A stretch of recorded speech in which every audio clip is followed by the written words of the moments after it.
Welcome, everyone. Thank you for joining us today. My name is Sharon Hirschowitz, Global Head of Media and Communications for the International Luxury Hotel Association. We'll be talking with Jessica Kaiser, who is the founder and CEO of Hawthorn Creative, a marketing agency with more than 2 decades of experience helping hotels, destinations, and luxury brands attract and convert more loyal customers.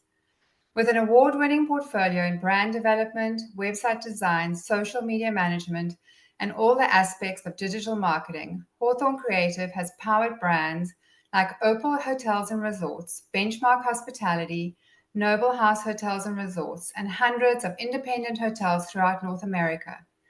Today, we'll be discussing strategies to optimize your hotel's website in order to increase engagement and drive more direct bookings. Jessica will also tell you about the website audit they're offering to hoteliers to understand your website performance and how you can improve conversion rates and drive ROI. Hi, Jessica. Great to speak with you today. Sharon, thank you for having me. I'm happy to be here. Fantastic. So, we all know that a company's website is its first impression to the world and often its biggest sales driver. But technology and consumer expectations are evolving so rapidly. For a hotel that may need to overhaul or simply update its website, where should it begin? Sure. Yeah, that's a big undertaking. And I would say before a hotel really wants to dive in and make any big changes, they really want to look closely at their website's user behavior, what's working and what's not. Most of us have a grasp on clicks, bounces, and conversions on our website, but there's so much more going on beneath the surface. And if you can understand this undercurrent, you have a much better chance of impacting the results, which are those bigger metrics. So whether you're looking to make updates to your website or overhaul it completely, you want to really know what content your audience is engaging with and what content's driving them to exit. And then you put a strategy in place to increase that engagement and minimize the exit rate, and ultimately nurture the user's path to booking. So here are a few questions you should be asking and getting answers to before you make any big changes. For instance, what pages are getting the most traffic, right? Are those high traffic pages leading to the booking engine? And if they're not, why? What pages are driving the highest exit rate? Where on the page are your guests leaving? Are they leaving at the midway, at the very top? Should you eliminate these pages, improve upon them with better content and visuals, and potentially include links from these pages to other high traffic pages so that users might click from the exit pages to more engaging content rather than leaving? Also, do you have enough CTAs or calls to action, encouraging people to book? Are these CTAs placed high enough on the high traffic pages? And do you have enough content or photos that provide consumers with info they need to take the next step? Keep in mind that travel and hospitality websites average 6 page views per session. So if your website isn't getting that level of engagement, something isn't working. Google Analytics obviously provides a lot of insight and help in answering a lot of these questions. But when we're looking at larger levels of user engagement, there's more advanced tools. So I think I can name a few. I would say Microsoft Clarity is a great go-to. It really looks at big picture demographics, what pages people are using, which sections of the pages get the most engagement, how far people will scroll down the page. What I love about this platform as well is it offers animated session recordings that show your website's user path, essentially how the majority of your traffic is navigating your site all the way to when they either convert or when you lose them. Hotjar is another one. It's a big native within the analytics space. The software highlights the most and least actively used activity on your website in a really visual way. For instance, red means it's a highly busy space. Blue means it's less active and gets less traffic. And so that you can see these heat maps based on clicks, moves, and scrolls to get a better sense of how your website is being navigated. Hotjar also recommends, this is really cool, they recommend website changes. So for instance, let's say there's a graphic element on your site, like an arrow, and Hotjar notices that people are often trying to click that arrow, expecting a link. They'll make recommendations to make these changes on your site. And also what's great is that you can create and save action paths. So for instance, you can generate a path that might watch users as they go to your spa page. Your goal is to get them to book a treatment on your site.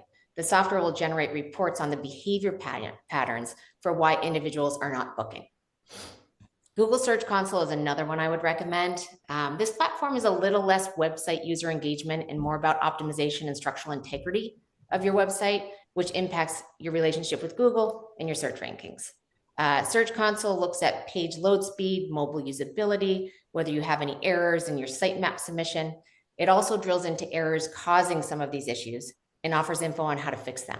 One feature I like is that it reports on how your website ranks for specific keywords and then shows you a click-through rate associated with those keywords.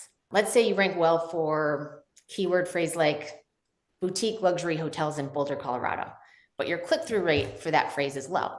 That tells you to consider adjusting your title tags and meta descriptions to attract more clicks.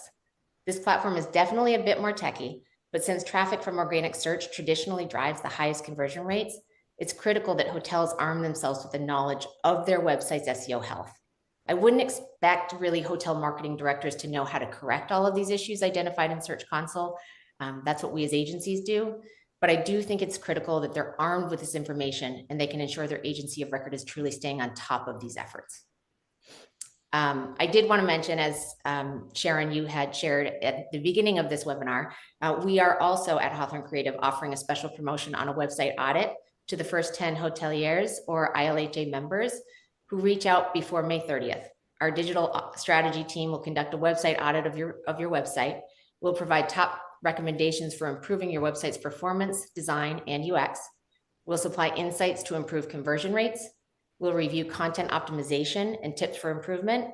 And we'll also look into your Google Analytics and on-page SEO to distill key takeaways. The typical cost that our clients pay is $2,900, but after the ILHA 25% promotional discount, the cost will be $2,175. So please reach out to us on our contact form on our website, and that's hawthorncreative.com/get in touch. And there are dashes between get in touch. This is so interesting, and that's a great toolkit. Thanks, Jessica. It's very interesting to understand the data on who your customer is and what interests them, and then follow their guest journey. Luxury travel has really evolved so much over the last few years, and experiential and personalized travel is so much more important than ever before. Across all touch points, from wellness to sustainable education, outdoor activities, and so much more. So once we better understand the health and user engagement on a website, what's next? Sure, yeah. And you make such a great point, Sharon, that there have been so many changes in the luxury space. So that is why we need to better understand that user experience on the back end, because we can't make assumptions that we know how they're behaving. So once we kind of get into, we've distilled the data, and our strategy for developing or even updating a website needs to be a response to what our customers want. We're looking at that point at user behavior and then designing a site that responds to their actions. So we've distilled the data from the website, but now we really want to understand the psychology of the people that are coming to our site. Too often a website developed is based on what a company's stakeholders think the customer wants, but that's really often erroneous. You wouldn't believe how many times I've sat in a room with C-suite execs who think they know why their hotel or their product is of value to their customers, and how many of them are wrong. We discover this once we actually interview their customers. So it's important to shift from brand-centric to customer-centric when developing your site. And the platforms we just discussed provide data that tells us what our website users respond to and what they're attempting to do. We then need to take a step further to understand the buyer psychology in order to determine the ways we can connect with them. So after we've gathered the data about buyer behavior on our website, we need to define the buyer personas. Most brands typically have 3 to 4 different types of primary buyers that account for 90% of their sales. And defining these buyer types will inform your content creation and communication strategy. So for instance, let's say one of your persona sets is Gen Z, early 30s, well-educated. They thrive on the local nightlife and the great music and foodie scene. They also have a strong pulse and opinion on current events. So as a response, your brand's tone of voice on your website will be a bit more straightforward, bold. Your images should be more edgy, maybe with an educated hipster vibe. You'd want to incorporate more influencer campaigns. You'd highlight green initiatives, and you might deploy nurture campaigns through text instead of email. So every choice you make about marketing should revolve around the values and desires of your buyer personas. And buyer personas sometimes change. We recently worked with a really historic, more traditional hotel, think like dark mahogany wood, and they completely renovated and redesigned with a more contemporary upscale vibe. And as a result, their buyer persona shifted from baby boomers to Gen X and Y families. And that was an intentional shift they were making. So just make sure you really define your buyer and then drill into their values, their motivations, their fears, and their challenges. You really need to understand the full spectrum. And then everyone involved in your website development and your marketing ecosystem as a whole should be able to justify all of their strategies and tactics in relation to your buyer profiles. Research shows that persona-driven websites are 2 to 5 times more effective at converting visitors to customers. That's so interesting. Understanding your buyer behavior and psychology is crucial for website development, Yes. especially across all the generations, which can be quite an interesting exercise as it stands. And it's a step I often see missed. Too many people bypass it just to get into the marketing development. Absolutely, absolutely. So I know we don't cover every buyer persona here today. So what are some of the broader tips when it comes to buyer psychology and website implementation? Sure. Yeah. In my, when I look at buyer psychology as manifesting through marketing, I have kind of, I would look closely at simplicity, consistency, social proof, scarcity, and pricing. Those are kind of the 5 categories that should be taken into consideration. So I can break these down a little bit more for you. Simplicity. Buyers of any persona profile don't like to be overwhelmed by information or choices. How many of us have sat down at a restaurant where we're handed a menu with 3 pages of entrees? Think about that Italian restaurant you visited a couple of weeks ago. It's too much, and that creates decision fatigue. The goal is to make it easy to access the information people need in order to make a decision, and that's it. There are a few things to consider in terms of simplicity. Your top navigation should be simple, straightforward, no more than 7 tabs. I recommend 5 if you can fit it in. Be careful with how many different room options you offer. Buyers who are price conscious will scroll through a list of rooms pretty quickly to find the rooms that fit within their budget. So they'll compartmentalize their options more easily. But buyers who are looking for a premium product don't categorize by price. So if you give them 17 different options with subtle variations, you'll likely overwhelm them. So for luxury hotels, breaking your rooms into categories like villas, suites, single bedrooms, that will simplify and therefore help the user find the information they need more quickly. I would also say don't put awards on your hotel or about your hotel on your company primary pages. It clutters up the design. It feels a bit chaotic. And you can only imagine meeting someone for the first time and them telling you how many degrees they have and how many languages they speak. It's off-putting. So yeah, I would just, again, keep it simple and keep it focused on delivering information that's truly relevant to what the guest needs in order to book. The second one I would say is consistency, right? Buyers trust brands that are consistent. If you're a luxury hotel, your website and all aspects of your marketing need to reflect that. There was actually a great luxury webinar recently done that I was watching, Sharon, that you guys captured quite well in terms of the seamless connection between luxury hotels and luxury marketing. And overall, your luxury design incorporates a lot of negative space, large images, clean fonts, and a tone of voice that's direct yet captivating. Several hotels can do that well, but even with the best of them, I often see the aesthetic coming to an end when you click the Book Now button and the interface of the booking engine takes center stage, and it's almost as if UX design has stepped back a decade in time. There's a complete disconnect sometimes between the website experience and the booking experience. Hotel websites are e-com sites. I don't think everybody considers them to be from the hotel side, but they are. And guests looking to book a hotel expect the same purchasing experience that they would have when buying from any other retailer like Amazon or Target. So when they're in the booking engine, sifting through options, they need to see large photos, multiple photos, clear descriptions, an overall page design that matches the website itself. Most booking engines can be skinned, which means we can design over the booking software and make the website and booking experience more cohesive. Because the last thing you want to do at the end of the day is to get your customer to work to find what they need in the booking engine.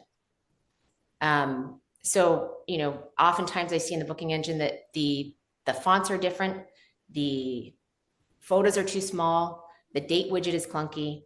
You can't see multiple images of the room that you're truly thinking about booking at that moment.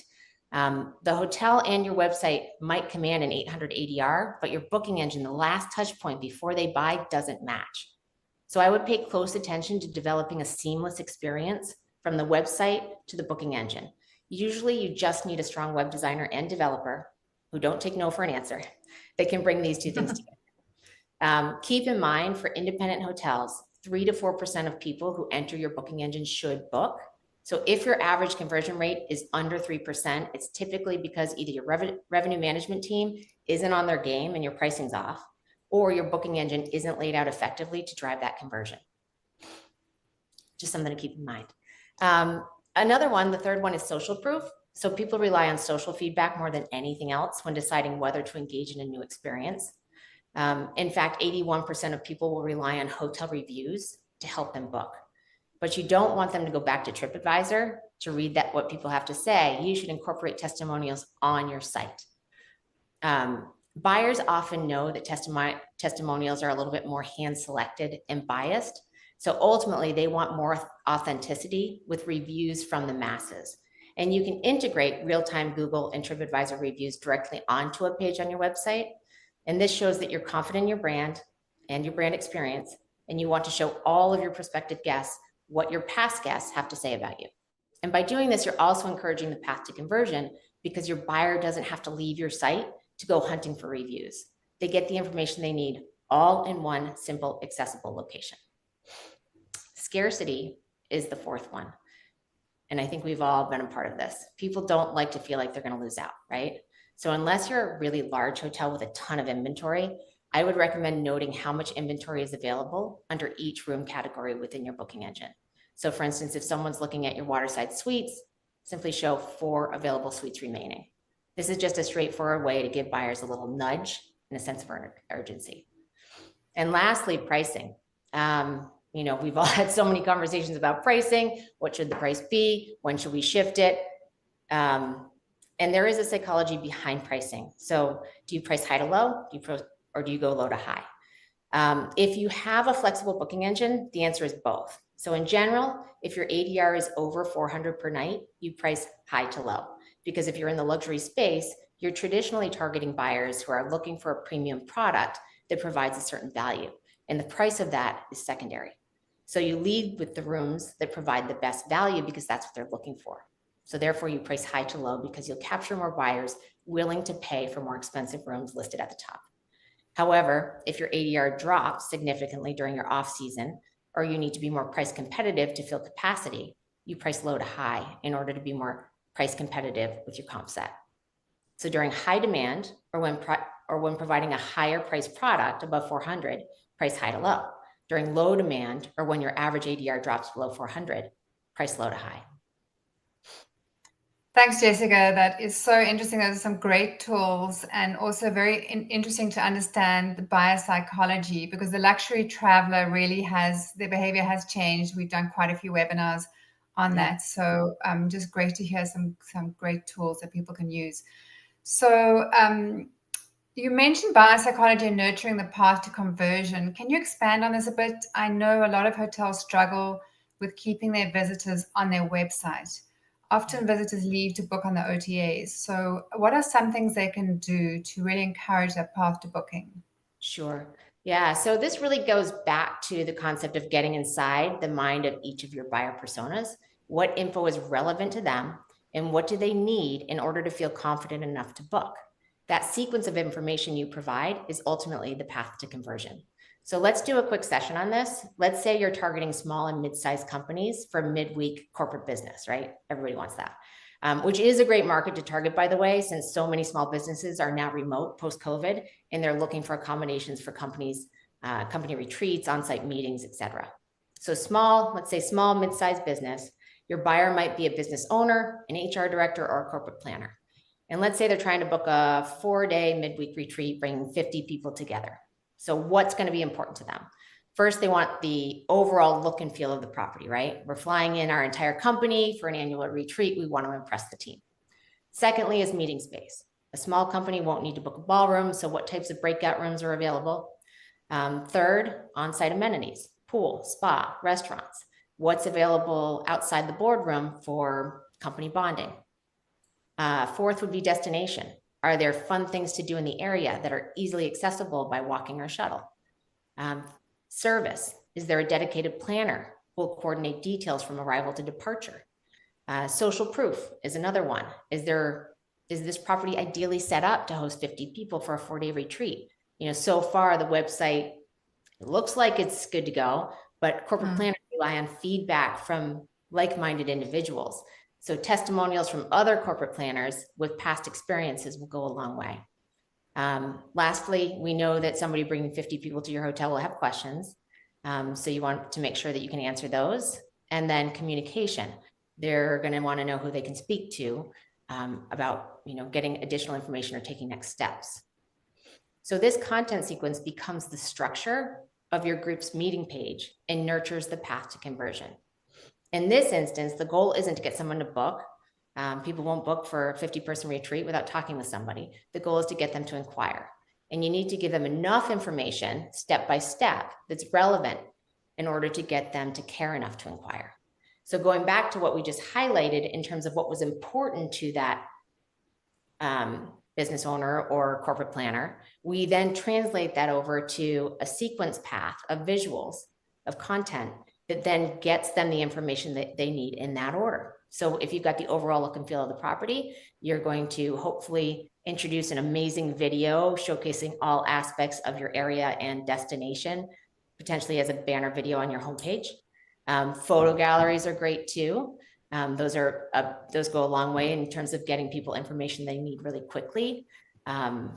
It's also the fastest way to increase user engagement and time on page on your website. Meeting spaces. You want to do a gallery slider of different meeting spaces and capacities. On-site amenities. List and show photos of all of the different on-site amenities that you offer with links to those individual pages. Destination. Feature a selection of experiences that are easily accessible from the hotel, and better yet, coordinated by the hotel. And then link to your destination blog that features content about experiences in the local vicinity. Service. Talk about the team in place to assist with planning and on-site event coordination. Social proof. Do a quick carousel of testimonials from past corporate planners. And then finally, communication. Speak with our corporate planning team, as well as links to chat, phone, email, and contact. I would recommend that we sprinkle in some contact us, reach out, calls to action throughout this page as a whole. But that's really how you map out the path to conversion. So you take all of your primary buyer personas, and then you start looking at what's relevant to them, what information do they need to know, and you map your website out accordingly. That's fantastic. And what you've done is kept it really customer centric. So you've really given hotels the flexibility, but also keeping it what's important for the luxury traveler. And they're really looking for that personalized, customized vacation. So fantastic. And so when it comes to increasing conversion rates on your website, I think the big challenge is OTAs, right? Yeah. Because a lot of people might come to the site to vet a property, but then go to their preferred OTA to book. And I think every hotel wants to book direct so that they can avoid the commission and fees. Do you have any advice here in terms of optimizing a website for direct bookings? Sure. In fact, what's interesting is direct bookings are on the rise, which is great to hear. It's up about 3.5% since 2020. So even though there's so much change and growth going on in the OTA and meta search world, we're actually seeing more travelers shift their online behavior toward booking direct. And while OTAs can take away direct bookings, they also can increase them. You may have heard of the OTA billboard effect. It means that a hotel's direct bookings increase due to exposure on OTAs. And that correlation is real. Some hotels see an increase of about 25% in direct bookings when advertising on OTAs. That's because 75% of consumers who find a hotel on an OTA will vet a property on their actual website before booking. So if they're coming to your site, there are strategies to help keep them there. So what we know about OTAs and why they're valued by customers can be broken down into 4 primary things. One, OTAs provide easy geo-sourcing for hotels in a given destination. It's quick and easy to compare rates. You can read tons of reviews, And then you can also seamlessly book all your travel, be it airfare, hotel, and rental car all in one place.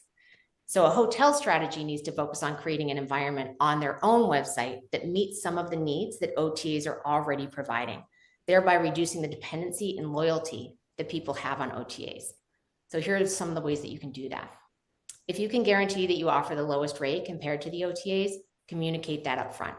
You should implement a pop-up that occurs about 30 seconds after someone arrives on your site, stating that you guarantee the lowest room rate when guests book direct. Secondly, we know that travelers rely heavily on OTAs for rate comparisons and reviews. If you can provide that info on your site, you'll help deflect the need for people to leave to get that critical info. So I would recommend implementing a rate checker that allows people to compare prices directly on your site, looking at your rates as well as those listed on the OTAs. Likewise, as I mentioned before, by implementing a feed that pulls in reviews from TripAdvisor, Yelp, or Google, you're again mitigating the need for people to leave your site and arming them with the info they need to feel confident enough to book. Lastly, I would say upsells and add-ons work well too. Travelers' expectations are shifting from amenities to experiences.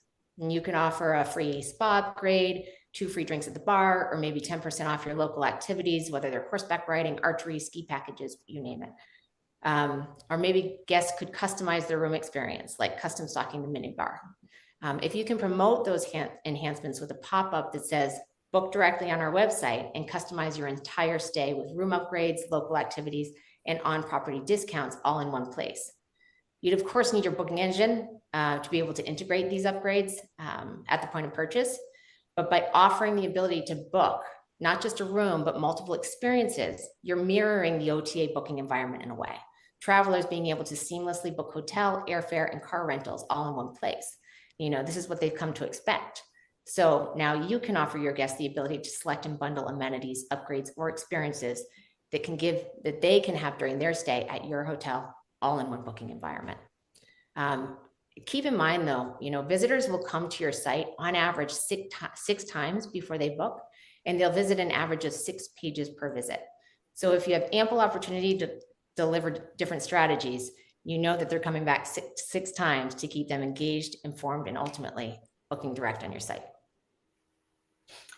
Thanks, Jessica. I like your OTA strategy. That's very interesting. And just to learn about the OTA billboard effect as well. Yep, absolutely. So you mentioned earlier that travelers' expectations are shifting from amenities to experiences. Can you elaborate on that a bit more and maybe provide some insight into how hotels should be responding to this? Sure, yeah. Travelers today are looking for more than just a place to stay, right? Instead, they're looking for an experience, and they're looking for a property that fits within that experience. So hotel marketers need to shift away from the amenity mindset and start talking about the experience, the destination, and the property as a cohesive whole. The first way to think about this is by identifying with what your guests are expecting to experience from your property. And that has a lot to do with what your property offers. So if you're a hotel spa that's more of a retreat offering spa treatments, but also mind-body workshops, your guests are expecting to experience relaxation, education, personal growth. If you're a family-friendly seaside retreat, families might be looking to experience entertainment, maybe an environment of relaxation for the parents while the kids have access to stimulation through diverse activities. So once you define the experience that your guests expect, then you want to start incorporating the concept of these experiences into your website. One way to do that is through a banner video or a video that's linked somewhere in a very prominent area on your site. Many hotels feature hotel footage on their homepage now, but that footage largely revolves around the hotel itself. I'd highly advise you to rethink that strategy and build out a banner video, or again, another video that's prominent, including both your natural surroundings, your local activities, the local community, and your hotel. It should all come together as one cohesive experience. We did a great video for the Wentworth Hotel in New England, and I can share that with you so that people can get a sense of how it all comes together. Second is a blog. I'd incorporate this section on your site like a destination blog that houses content that builds upon the guest experience. And here you'd incorporate blog posts and videos that feature unique ways guests can experience your hotel and destination. My suggestion is you come up with categories of content to help keep your blog organized and guide your strategy. These categories then can be produced on a monthly series, so one post per month per category. Here are some category examples just to kind of get you thinking. One example might be called Live Like a Local, right? So you produce a monthly series where you interview some cool local within your community. Maybe it's an artist, an activist, a musician, a surfer, someone who might resonate with your buyer persona. You interview them, offer a quick intro about who they are, how long they've lived there, what their life is like, and then they basically outline their favorite ways to experience their hometown over a 3-day period. And this could be done in a blog format or done in video where you follow them around and then slice it into a 2-minute video. You then produce this once per month with a different local each time. And you can also do this in written format for a lower cost. Another piece of content that's quick and easy is our favorite 5. This can be positioned as staff picks, where the local staff, often native to the community, weigh in on top 5 favorite breakfast spots or top 5 hidden spots to find great surfing, top 5 family-friendly hikes.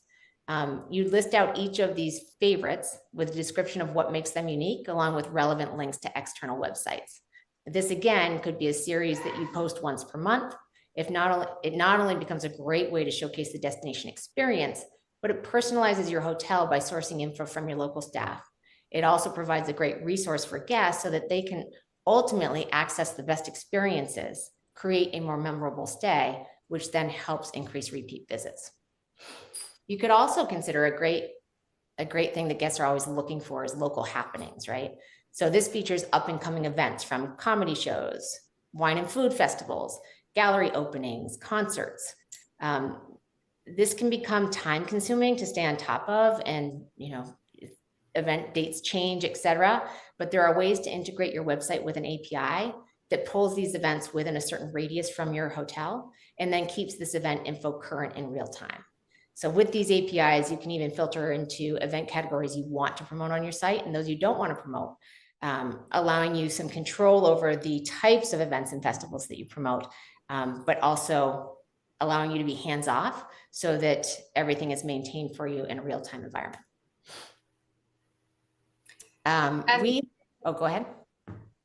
No, I was just going to say these are such great ideas. As experiential travel is just so important today, and luxury properties incorporating camping and crafting phenomenal experiences. And these, your ideas are just adding depth to the website and keeping people on that booking journey. So it's just loved hearing about it. Yeah, we did a great, we do a great website called Opal Unpacked. It's for ocean properties or the Opal Collection hotels. You should check it out. It's Opal, OPAL Unpacked. There's a great collection of content there. We started that site, I want to say back in 2007, and it commands some great visibility and quite a bit of traffic today, and ultimately helps feed all of the fun and cool things that you can do within the destinations associated with the Opal collection. So Opal Impact is a great resource to kind of inspire you to think about content for your own hotel. I'll definitely have a look. Thank you. Sure. And I can definitely see how this content can communicate the overall experience, but I know marketers today are feeling quite overwhelmed with all the content that they need to get out. Is there a reason? Is it reasonable to execute this content on a weekly basis? No, not typically for a hotel. This is definitely where content agencies step in. We execute quite a bit of destination content for hotels. In fact, we have an entire journalism team on staff dedicated to this work. But it can really be a team approach. Oftentimes we'll develop and ideate the content lineup for the upcoming quarter. Our team will execute the more robust posts like Live Like a Local, while the hotel team will develop the 5 favorites or the favorite 5s. Local happenings are pulled in through an API. So the entire content creation ecosystem is really a team approach that keeps effort more manageable and the cost more reasonable. At the end of the day, though, this content isn't just valuable for your guests, it becomes a powerhouse for your marketing ecosystem. So, each of your posts that you're producing on your site can be pushed out on your social media feeds as well. That will arm your social efforts with content that's way more engaging than pretty pictures. SEO Destination content is a huge SEO play. It's rich in keywords that align with Google search terms.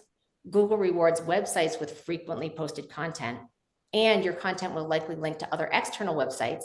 So it becomes a great link building strategy, which increases your website's domain authority. So once you're about 6 months into your content efforts, you'll start to see SEO rankings shift. And as I mentioned before, organic traffic is one of the biggest drivers of direct booking conversions. You could also, remarketing. I know that people are always trying to figure out how to what do we do about abandonment rates and how do we attract them back?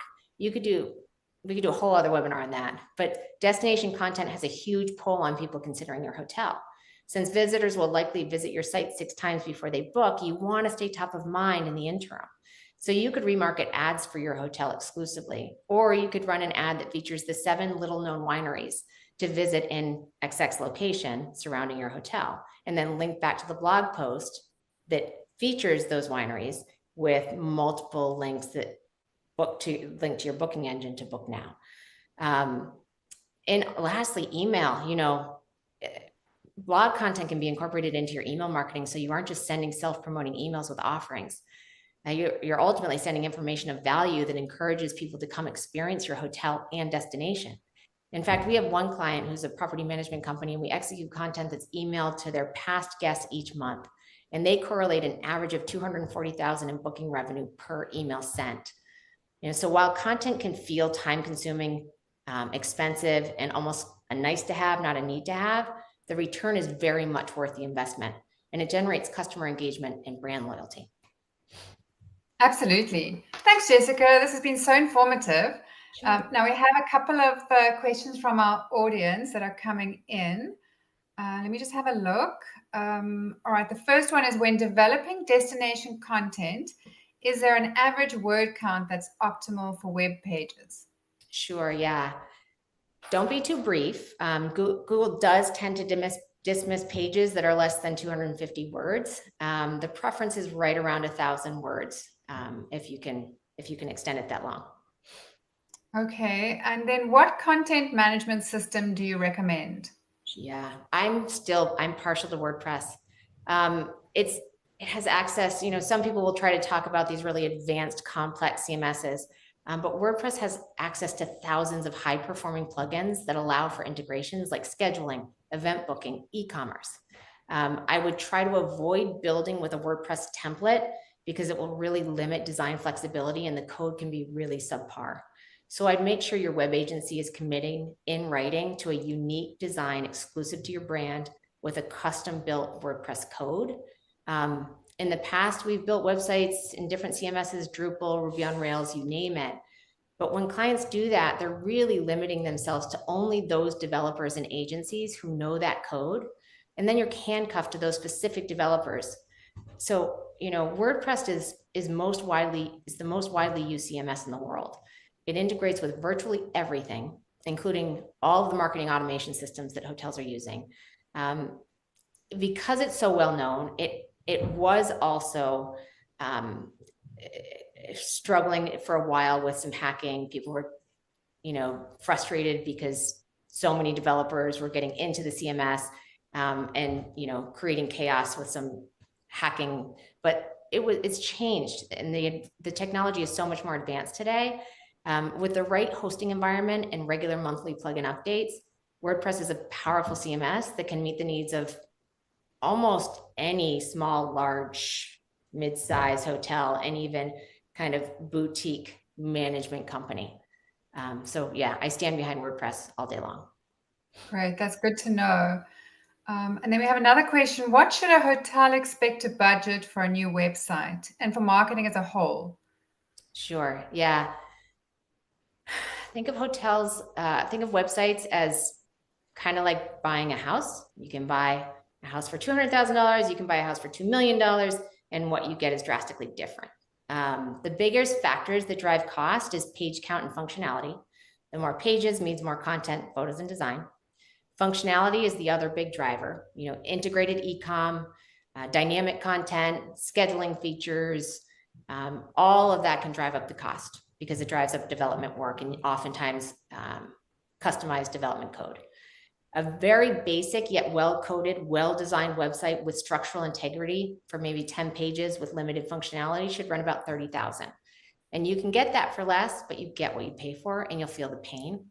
That said, we've also done larger websites with huge e-com integrations for $250,000. But I think the average independent hotel will likely expect to pay right around $60,000 for their site. But think of that as paying your salesperson, right? Your website will drive more annual revenue than any salesperson that you have on staff. And a $60K website investment is likely far less than what you would pay your best salesperson for their annual salary. So if you can shift your mindset to the importance of what your website does for you, I think you can then start understanding the value or the investment you need to make in order to make that happen. In terms of marketing budget, hotels should allocate 5% of their annual gross revenue to marketing. Included in that cost is marketing staff, as well as all marketing expenses. I do have several clients, though, who categorize their website costs as capital expenses rather than marketing expenses because the website is an asset. So just like, outdated rooms, an outdated website is an asset that the property owns and needs improvement. So several hotels will look at their inbound and outbound tactics as part of the marketing expense, and their owned assets, like their website, is part of their capital expense. Great.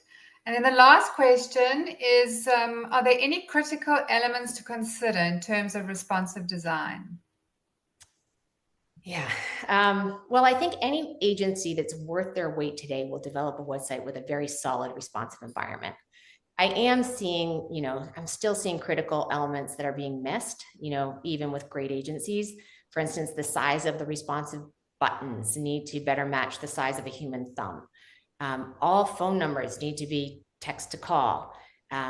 Address info not only should hyperlink to a map, but should hyperlink to a selection of apps like Waze, Google Directions, or whatever app your user prefers to use, so they can seamlessly go from where you're located to the app that will get them there.